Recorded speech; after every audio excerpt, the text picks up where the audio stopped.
Mom says if you disappeared tomorrow, no one would even notice. My 14-year-old granddaughter Zoe giggled these words while peeling the plastic wrap from the $950 iPhone I'd bought her. Her slender fingers worked delicately, but her words cut sharper than glass. I'm Madeline, 67 years old. And in this moment, I realized I'd spent most of those years being the family's ATM. Always open, never thanked. Around us, the living room buzzed with my family's chatter. 30 voices, each one too loud, too careless. A birthday cake waited in the kitchen. Candles not yet lit, but the flames were already burning in my chest. My daughter Hannah didn't even look up. Sitting on the couch, scrolling through her phone, she smirked, a tiny, satisfied smile, like a judge who'd just heard the verdict she was hoping for. My sister Maria was in the kitchen, stirring a pot of chili, pretending not to hear, but I noticed how her shoulders lifted slightly. Silent approval. My brother-in-law Tom didn't even try to hide it. He chuckled, raised his Budweiser, and muttered, "Well, she's not wrong." Laughter rippled through the room. My cousins grinned, and even Uncle Harold, who barely knew me beyond our occasional Thanksgiving dinners, snorted into his drink. I stood there, just stood there, like a fool. Like the fool I'd always been, the one who paid, the one who fixed, the one who was never enough. "Thanks for the phone, Grandma," Zoe chirped, already leaning into her mother's side, her attention fixed on the glowing screen. I watched her, my heartbeat too loud, my face too hot. The suburban house I'd helped them buy suddenly felt smaller, suffocating, but I didn't say a word. I just nodded, because that's what I did. I nodded, smiled, pretended, always pretending. Hannah finally looked up, her eyes meeting mine. In that moment, I saw something, a flicker of amusement, of satisfaction, like she'd been waiting for this, for me to just stand there, speechless, humiliated.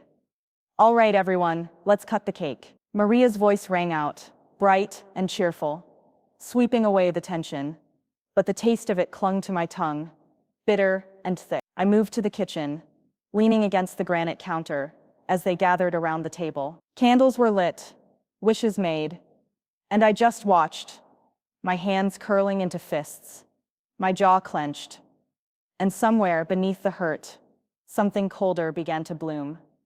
I felt my phone in my pocket, just 2 taps, 2 quick taps, and every bill, every subscription, every credit line I'd set up for them, for Hannah, for Maria, for Tom, they could all vanish. My fingers moved without hesitation, like muscle memory, a decision I didn't even realize I was making until it was done, just like that. The voices blurred into a distant hum, the room swayed around me, a sea of familiar faces that suddenly felt like strangers. They laughed, they cheered, they celebrated, and I wasn't there. Not really. I was a ghost, with a wallet.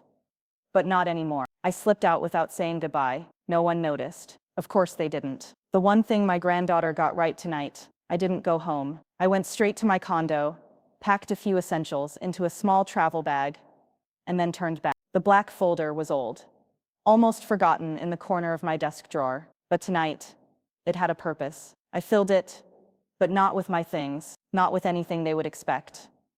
And then I returned. The house was still a noisy mess. No one noticed me slip in, walk down the hallway, and leave the black folder on the kitchen table. And then I was gone, really gone.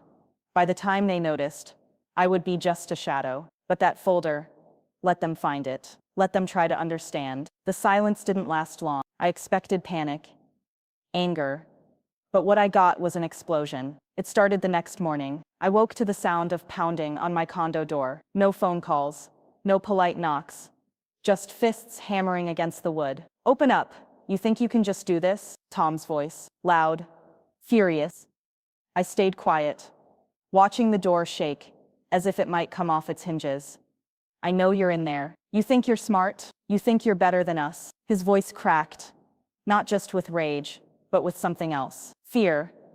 I stayed silent. I wasn't playing this game anymore. Eventually, the pounding stopped. I heard his heavy footsteps retreat, a muffled curse, and the slam of his Ford F-150's door. But it wasn't over, not by a long shot. 20 minutes later, my phone buzzed, A text from Maria, just one line. How could you do this to your own family? I didn't reply. An hour later, Hannah tried. This time a call. I watched her name flash on the screen and let it ring. Then another, and another. 6 calls in a row. Finally a message. You think you're so clever? You think we can't live without you? Fine. See how long you last without family. I read it and smiled. Was that supposed to be a threat or a promise? But the real storm came that evening. I was just stepping out of the shower when I heard the sound of a key in the lock. I froze. No one should have a key to my place. No one except... The door burst open. Tom stormed in, red-faced, sweat beading on his forehead. Maria right behind him, her eyes wide and frantic. You think you can just lock us out? Tom bellowed. Get out, I said, my voice calm but cold. Get out, this is what you've become. Maria's voice was shrill, almost hysterical. Abandoning your own family. You used me, I corrected, leaning against the kitchen counter, still drying my hair. There's a difference. Tom stepped closer, his fist clenched. You ungrateful little, try it. The words were out before I even thought. Calm, solid. A challenge. His hand trembled, but it didn't move. We both knew the truth. He wasn't a fighter, never was. He was a bully who hid behind words, who shouted to hide his own fear. What did you do? Maria's voice broke. The cards don't work. Hannah can't pay her bills. The mortgage, it's all gone. That's right. I nodded. Everything I paid for, everything I managed, it's over. Tom laughed, a bitter, humorless sound. Oh, you think you're so powerful. You think we need you. Seems like you do. I shrugged. Since you broke into my apartment just to beg. Beg? He snarled. You think we're begging? You think... Enough, I snapped, the words slicing through his tirade. Enough, I'm done. Maria stepped forward, her hands outstretched. Please, this is your family. We're all we have. All you have, I corrected. I'm done being your safety net, your bank, your doormat. Tom's face twisted. You little... I raised a finger. Get out. Now, you can't do this, Maria whispered, tears welling up. This is cruel. Cruel, I laughed. Cruel is telling your sister she's worthless while spending her money. Cruel is using me like a tool and laughing behind my back. Tom stepped forward again. But I didn't flinch. This time he stopped. His shoulders slumped. You'll regret this, he muttered. You'll come crawling back. I won't, I said, my voice like steel.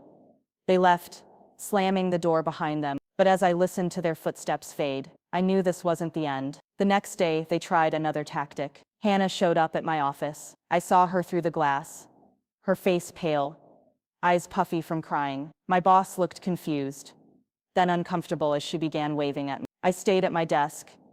Ma'am, there's a woman here. She's nobody. I didn't even look up. But she didn't leave. I watched her talking to the receptionist, her voice rising, her hands shaking. Then security stepped in, guiding her out. I knew she'd be back. That night, another knock. My landlord. There's a bit of a situation. Your family is downstairs, making a scene. Tell them to leave, or I'll call the police. He blinked. But it's your family. No, I corrected. Not anymore. I watched through the window as they stood there, shouting, waving their arms, until finally security escorted them away. But I knew them. I knew their persistence. And I knew that somewhere in that house I left behind, there was a black folder waiting for them to open, to understand just how far I was willing to go. The silence didn't last long. I knew them too well. Silence was just the calm before the storm. For days, I ignored their calls, their texts, their desperate voicemails. I even skipped work, letting the world fall away while I enjoyed the quiet. But I wasn't naive. I knew they wouldn't give up. It started with Hannah's tantrums, messages full of venom, blaming me for everything. Maria's tearful voicemails followed, her voice breaking as she begged me to be the bigger person and save the family.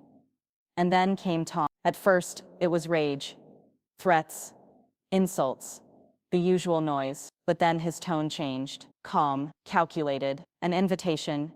Sis, let's settle this like adults. No drama, just you and me. There's a baseball game this weekend. The Red Sox are playing. Come, let's talk it out. I felt it in my bones, but I agreed. I wanted this. So I went. But when I saw the empty seats around him and the black folder clutched in his hands, I knew I was right. They didn't want peace. They wanted control. But I wasn't the same fool who'd stood in that living room, nodding and smiling. Not anymore. The stadium roared like a living beast. Cheers, screams, the pounding of feet on metal bleachers. It was chaos, a perfect place for secrets to drown. Tom was waiting in section 12, row F. The seats around him empty despite the game being packed. He spotted me instantly, waving with one hand, the other gripping the black folder, my folder. I walked down the steps, each stride steady. My eyes locked on him. He looked excited, a twisted smile curled on his lips, like he thought he'd won something. Surprise, I called you, he shouted, over the noise, patting the seat next to him. Finally decided to talk like adults, huh? Talk. I settled into the seat, my gaze never leaving the folder in his lap. Is that what this is? Oh, I think it's a bit more than that. He leaned in, his voice dropping, barely louder than a whisper. You thought you were so smart, huh? Running away, cutting us off, but you left a little present behind. His fingers drummed against the folder. We found this, and guess what, genius? We know. Know what? I asked, keeping my voice as calm as the cold wind that swept across the field. Your secrets, your lies. You think you're clean, that you're better than us. His voice sharpened. You've been hiding things. I should have known. All those times you acted like a saint, like some savior. I almost laughed. Open it then. Let's see what you think you know. His eyes flashed with something between fear and anger. Don't play games. I don't have to open it. I already know. You've been stealing from us. Manipulating. Pretending to be a good sister while hiding your little stash. I leaned back, feeling the cold metal of the seat behind me. The only stash in there is the truth. The crowd around us erupted as the Red Sox scored. But here, in our little pocket of conflict, there was only silence, tension, and his shaking hands on the fold. You're bluffing, he muttered. You're trying to make me doubt. But it's over. We're telling everyone what kind of person you are, how you abandon your family. Go ahead. I gestured to the field. Tell them all. Tell them how I paid for Hannah's rent for 2 years, how I covered your debts when you gambled half your pension away, how I bought that phone for your precious granddaughter, just before she told me I was nothing. His face darkened. Shut up. No, let's make it clear, Tom. You've got a folder full of proof of everything I did for you, and everything you took, and you still think you have leverage. His hand tightened around the folder, his knuckles white. Don't you talk to me like that. Like what? I leaned forward, my voice still calm but my eyes burning. Like the worthless piece of furniture you always treated me as. Like the walking ATM. The errand girl. Shut up, he shouted, standing, drawing a few glances from the rows behind us. Sit down. My voice was ice. And for a moment, I saw it. The fear in his eye. He hated me. But more than that, he feared losing his grip. Or what? He forced a laugh. But it was thin, desperate. What are you going to do? Attack your own brother-in-law? You think anyone here will take your side? You really think they'll take your... I gestured to the crowd. The sea of strangers, who didn't care about his bluster. You're just an angry old man with a folder full of debts, and they don't know me. But they don't have to. His face twisted. His voice dropped to a snarl. You egoist. Egoist. I smiled. I was your lifeline, and now you're drowning without me. He swung. I saw it coming. His hand, thick and trembling, aiming for my face. But I didn't move. I didn't flinch. He wanted a reaction. A scandal. Proof that I was the villain in his story. But I just stared at him. Calm. Unblinking. And his fist stopped inches from my face. Trembling. I should have left you on the streets, he whispered, his voice shaking. You were always a parasite. Funny, I whispered back, leaning so close I could smell the stale beer on his breath. That's exactly what I thought about you. Something in him broke. His hand fell. His shoulders slumped. The cheers of the crowd became thunderous. The perfect cover for the collapse of whatever pride he had left. I reached out, grabbed the folder, and yanked it from his grasp. He didn't even resist. Do you want to know what's in here? I asked, loud enough for the people around to hear. Everything I did for you, every cent, every sacrifice. People were staring now. Some whispering. Some pointing. A couple even had their phones out. You want the truth? I unzipped the folder, pulling out a thick stack of papers. There it is. Proof of how I carried you. How I paid your bills. How I saved your house from foreclosure. Twice. His face drained of color. And you want to talk about betrayal? I stood, holding the papers high. You betrayed me the day you turned me into your personal ATM. The day you laughed when they told me I was nothing. Stop, he whispered, his voice small, his body sinking into the seat. No, you wanted a scene, you got one. I tossed the papers at his feet, and they scattered, fluttering down the steps like dead leaves. I turned, walking up the steps, past the staring faces, past the whispers. You can't just leave, he shouted, his voice cracking. But I didn't stop. I didn't look back. For the first time, his voice meant nothing. They never stopped trying. Not at first. The day after the stadium. The day Tom's pride bled out on those cold metal seats. My phone rang like an alarm. Call after call. Messages flooded in. Accusations. Begging. Threats. A cycle of desperation, wrapped in their familiar voices. I ignored it all. Tom was the first to break. His calls went from furious to pleading. In a matter of hours. We can talk this out. He lied. I'll forget everything. Let's be a family. But I didn't answer. Then it was Maria, her texts dripping with guilt. You're breaking our hearts. We didn't mean it. Family is all we have. I didn't even read them all. Hannah tried next. Her messages were pure venom. You're a coward. A selfish, worthless coward. You've ruined everything. Then please, just talk to me. I didn't mean it. I was scared. Don't do this. But I did.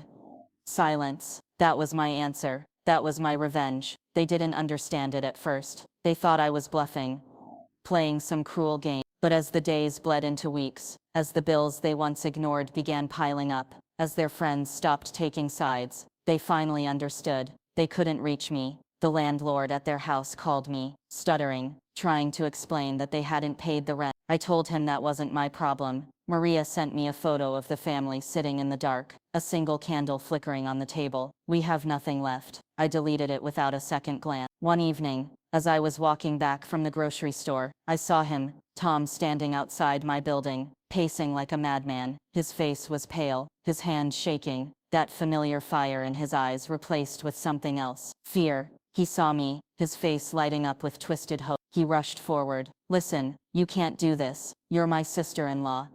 No, I didn't slow down. I was your wallet. He stepped in front of me, his voice cracking. We're family. We gave you everything. You used me. I looked him dead in the eyes. And now you have nothing. I tried to step around him, but his hand shot out, grabbing my arm. You don't get to do this. His voice was a snarl, the old anger bubbling to the surface. You think you're better than us. You think you can just walk away. I know I can. I pulled my arm free, and I did. He swung at me, slow, weak. I didn't even flinch. His fist glanced off my shoulder, more like a desperate shove than a punch. He stumbled, catching himself against the side of the building, gasping. Pathetic. The words slipped out like a breath. His face twisted, that familiar rage flaring. You'll come crawling back. You always do. You're nothing without us. I laughed loud, sharp. It echoed down the quiet street. I was nothing with you, I said, turning my back. I walked away. I didn't look back. That night,